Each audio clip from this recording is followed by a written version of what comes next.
ભાલ પંથક એટલે ભાવનગરના બાવળિયાળી ઠાકર ધામ ખાતે માલધારી સમાજની 75,000થી વધુ દીકરીઓએ ગોપી હુડો રાસ રમીને ગિનિસ બુક ઓફ વર્લ્ડ રેકોર્ડમાં સ્થાન મેળવ્યું. મુખ્યમંત્રી ભૂપેન્દ્ર પટેલ પણ ઉપસ્થિત રહ્યા હતા. મુખ્યમંત્રીના આદેશ બાદ ગુજરાત પોલીસે 7,612 ગુનેગારોની યાદી બનાવી. અમદાવાદ, રાજકોટ, ભાવનગર, સુરત સહિતના સ્થળ પર ગુનેગારોના સરકારી જમીન પર ગેરકાયદેસર બાંધકામ પર બુલડોઝર ફરી વળ્યા. રાજ્યના છેવાડાના વિસ્તારમાં પણ બુલડોઝર કાર્યવાહી જોવા મળશે.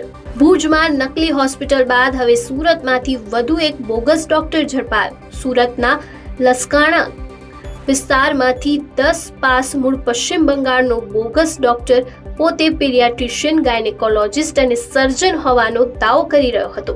10 વર્ષથી લોકોના આરોગ્ય સાથે રમત રમી રહ્યો હતો. સમસ્ત ભરૂચ જિલ્લા મુસ્લિમ સમાજ દ્વારા સમાન નાગરિક સંહિતા એટલે કે યુસીસી અને વકફ બિલના વિરોધમાં જિલ્લા કલેક્ટરને આવેદનપત્ર પાઠવવામાં આવ્યું હતું.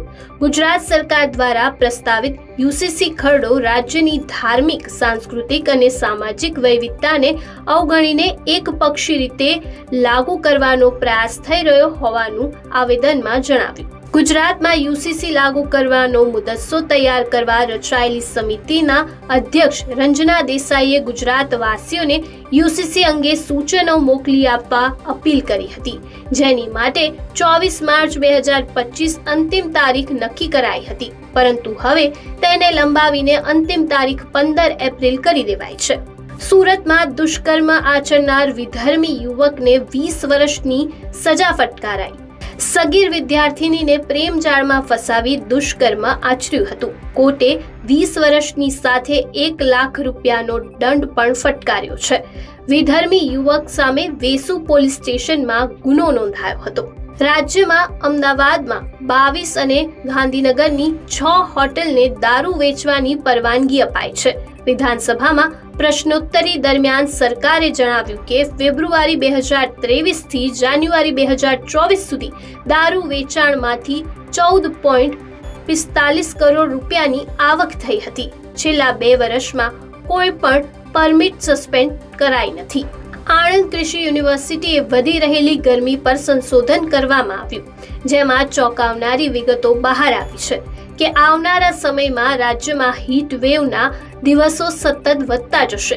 સૌરાષ્ટ્ર અને કચ્છ વિસ્તારમાં હીટ વેવની સ્થિતિ ચિંતાજનક રીતે વધી રહેલી જોવા મળી રહી છે. 1991 થી 2022ના સમયગાળાનું વિશ્લેષણ કરાયું હતું. સુરતમાં એક તરફ મંદીના માહોલથી રત્ન કલાકારો અને હીરાના વેપારીઓ મુશ્કેલીમાં મુકાયા છે. બીજી તરફ હીરાના વેપારીઓ સાયબર ક્રાઇમની તપાસથી પરેશાન છે. તપાસના નામે હીરાના વેપારીઓના બેંકના ખાતા સીઝ કરવામાં આવ્યા છે.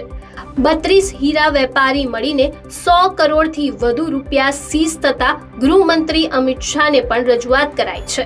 ગુજરાતના પંચાયત વિભાગના આરોગ્ય કર્મચારીઓ તેમની પડતર માંગણીઓને લઈને મુખ્યમંત્રી સુધી રજૂઆત કરવા ગાંધીનગર પહોંચ્યા હતા.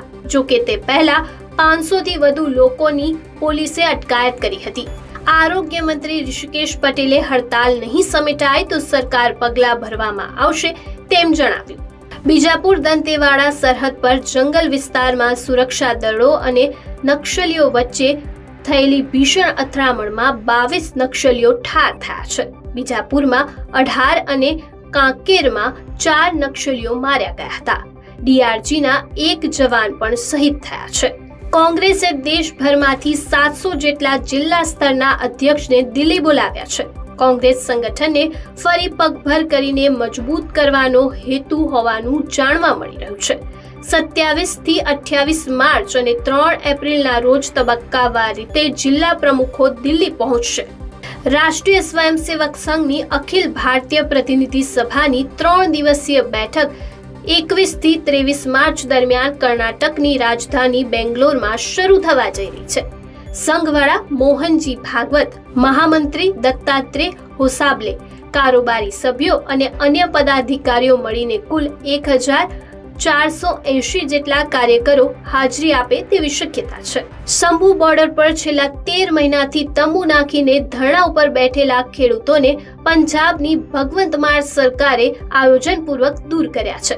ભટિંડા સહિત 4 સ્થળોએ પોલીસ અને ખેડૂતો વચ્ચે અથડામણ થઈ હતી. મુખ્યમંત્રીએ મંત્રીમંડળની તત્કાલીન બેઠક બોલાવી હતી. પોલીસે નાગપુર હિંસા કેસમાં બાંગ્લાદેશ કનેક્શન મળ્યા હોવાનો દાવો કર્યો છે. પોલીસના સાયબર સેલે અફવા ફેલાવવા અને હિંસા ભડકાવવા બદલ 34 સોશિયલ મીડિયા એકાઉન્ટ સામે કાર્યવાહી કરી છે અને 10 FIR નોંધી છે. અત્યાર સુધીમાં માસ્ટરમાઇન્ડ ફહીમ સમીમ ખાન સહિત 84 લોકોની ધરપકડ કરાઈ છે.